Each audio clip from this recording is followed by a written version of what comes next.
आपने ये मुझे सपना बताया तो ये क्या मतलब है, इसका क्या मतलब है, क्या मतलब है, क्या है इसका मतलब।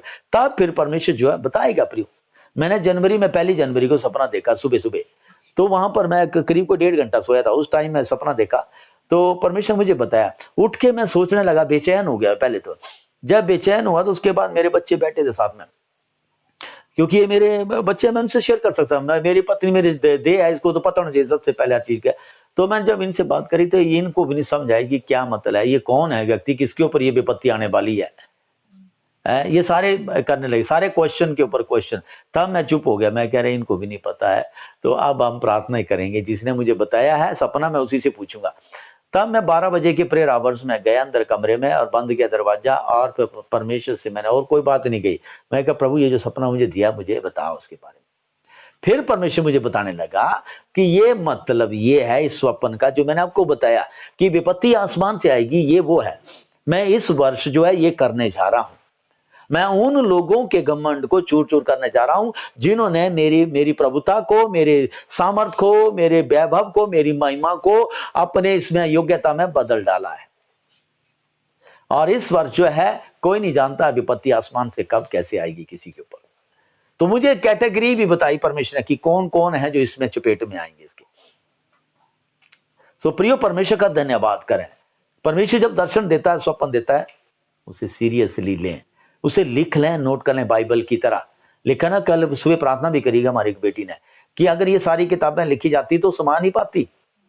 तो ये दर्शन स्वप्न लिखो, कम से कम तुम अपने घर में तो लाइब्रेरी मेंटेन रखो इन चीजों की। तो इसे हल्का ना ले, और प्रभु ने मुझे बड़ा अच्छा सपना सुनाया, उसके बाद सुना दिया किसी, उसके बाद कुछ नहीं हो रहा, नहीं। सो अपने सपने को एकदम लोगों से ना बांटें, अपने सपने को दोहराइए बार बार, और उसके बाद प्रभु से पूछें, प्रभु को बताएं इसके बारे में। तीसरा पॉइंट, और जो भी ऐसी ईश्वरीय अद्भुत मुलाकातें होती हैं आपके साथ, उन्हें तरीके के साथ अपने लिए लिख लें। और जैसे जो मैंने पहले बताया कि अपने सपनों को, दर्शनों को, प्रकाशनों को, जो भी आपको मिलते हैं बाइबल के दौरान, सोए हुए, प्रार्थना के दौरान, या और किसी माध्यम भविष्यवाणी के दौरान, उन्हें लिख लें, डेट डाल करके लिख लें। फिर उनके लिए अपनी प्रार्थनाओं में जो प्रेयर आवर्स करते हैं ना, उसमें यही तो काम दिया जाता है, होमवर्क परमेश्वर की ओर से हमें, कि हम प्रेयर करें और परमेश्वर से मार्गदर्शन पाएं। नेक्स्ट है, प्रार्थना करें और अगर कोई सपना आपको समझ नहीं आ रहा है तो आप उसे अपने अगुवे या ऐसे अभिषिक्त जन से बांट सकते हैं जिनके पास आत्मिक ज्ञान है। सो जो सपने अगर आपको नहीं समझ आ रहे हैं और आपको लगता है कि इसका उत्तर आपको चाहिए, तो आप अपने अगुवे से, पास्टर से जो है बांट सकते हैं, इस बात को शेयर कर सकते हैं। क्योंकि आपका पासवान जो है आपका जो आत्मिक पिता है, और वो जानता है अच्छी तरह से, इसकी बैटरी खत्म हो जाएगी, वो जानता अच्छी तरह से कि आप किस तरह के हैं, तो वो आपको वो गाइड करेगा सही तरीके से। नेक्स्ट पॉइंट है, ये ध्यान रहे कि सारे सपने क्रमबद्ध घटते नहीं हैं। कई सपने हमारे लिए कभी चुनौती के रूप में, तो कई निर्देश होते हैं, तो कई हमें प्रकाशन के रूप में दिए जाते हैं।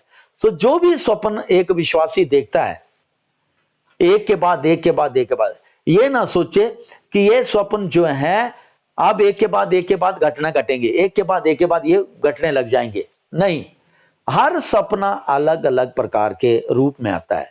कोई सपना आपको मार्गदर्शन के लिए है, तो वो आपसे इच्छा रखता है परमेश्वर की आप अब उस पे जाएं और उस काम को करें, फिलिप्पुस की तरह। जैसे वो गया फिलिस्तीन के गाजा की पट्टी पे गया, मकीदुनिया में गया पौलुस, तो ये क्या थे? मार्गदर्शन सपने थे। फिर कई सपने होते हैं कि आपको निर्देश दिए जा रहे हैं कि आपने ये काम करना है।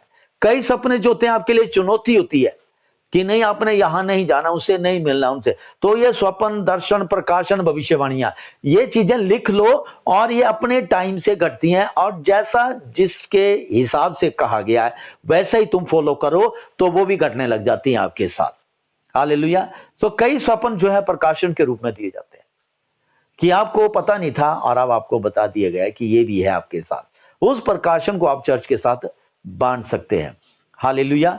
सो ये 4 पॉइंट है, 5 पॉइंट मैंने पढ़े, और उससे आगे का पॉइंट है, चाहे कुछ भी हो जाए, पर अपने देखे सपनों को ना भूलें, ना ही उन्हें छोड़ दें, उन्हें लिख लें ताकि वे समय पर पूरे भी हो जाएं। उत्पत्ति 37 उसका 1 से लेके 11 तक का पढ़ा। वहां पे यूसुफ अपने स्वप्नों को नहीं भूला था।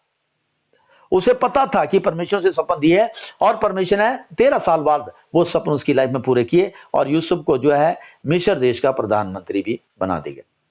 जब यूसुफ ने अपने सपने के बारे में अपने पिता और भाइयों को बताया तो उसके पिता ने उन्हें उसको गले लगाया और डांटा करा, हे वाह, हम सब तेरे सामने झुकेंगे। ये सपना उसने बता दिया अपने भाइयों को और उसके भाई बैरी इसलिए तो करते थे कि हम इसके सामने झुकेंगे, परमेश्वर में झुकाएगा। सो लिख लें अपने स्वप्नों को और उनके लिए प्रार्थना करें। आज से अगर भूल गए हैं तो याद करें, परमेश्वर मुझे सपना दिखाया, एक ऐसा सपना जिससे मुझे आशीष मिली थी। आज से डायरी मेंटेन करें, लिख लें या रिकॉर्ड कर लें। आजकल जो है हमारे पास मोबाइल है, अपना रिकॉर्डिंग कर लें उसे फोन पर और उस सपने को बार बार सुने, क्योंकि वो सपना प्रकाशन है आपके लिए। वो पास्टर करतार को नहीं दिया, वो आप ही को दिया और आप ही से वो सेवा लेनी परमेश्वर ने, पास्टर करतार से नहीं लेनी। वो बुलाहट भी हो सकती है आपकी। जब कोई ऐसा सपना जो कि एक आपके लिए चेतावनी या अनुशासन के लिए करने के लिए है तो उसे भूलिए मत।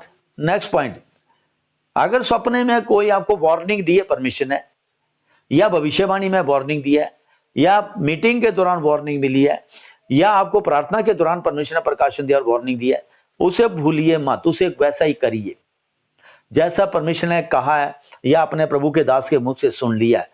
अगर आप प्रियो बदलना चाहते हैं तो आप तो जो मेरी शिक्षा मैं देता हूं, साल में पता नहीं कितने अच्छे हो जाएंगे आप लोग, आप बदल जाएंगे, आप कहां के कहां पहुंच जाएंगे। जनवरी से लेकर अब तक मेरी शिक्षाओं की टेप निकालो, सुनो। आपको दोबारा बात नहीं करनी, पास्टर जी इसके लिए प्रार्थना करो, क्योंकि उन शिक्षाओं में भी निर्देश है जो परमेश्वर के आत्मा ने मुझे और आपको दिए हुए हैं। अगर आप उसे नहीं मान रहे, वो आपकी प्रॉब्लम है, आपकी गलती, आपकी कमी, आपकी तरफ से है डील, परमेश्वर की ओर से नहीं है। और आपके पास वीडियो है, आप उन्हें सुनिए, आप आशीष पाएंगे प्रियो, और उस पर चलिए। वह आपसे प्रेम करता, कौन? परमेश्वर। और हर सपना उसकी ओर से धन्यवाद सहित ग्रहण किया जाए, यानी कि जो सच्चे सपने हैं। बेहतर है अकेले में इस डांट को सह लें बजाय कि सबके सामने प्रकट हो जाए। देखा, परमेश्वर सपने में जब डांटता ना तो ले लो चुपचाप से। अगर मैंने जैसे अभी प्रचार किया, किसी को जो मेरी बात जो है लग गई कि पास्टर जी ने बात कही है, इनको कैसे पता, इसका मतलब आपकी आत्मा और मेरा आत्मा जो है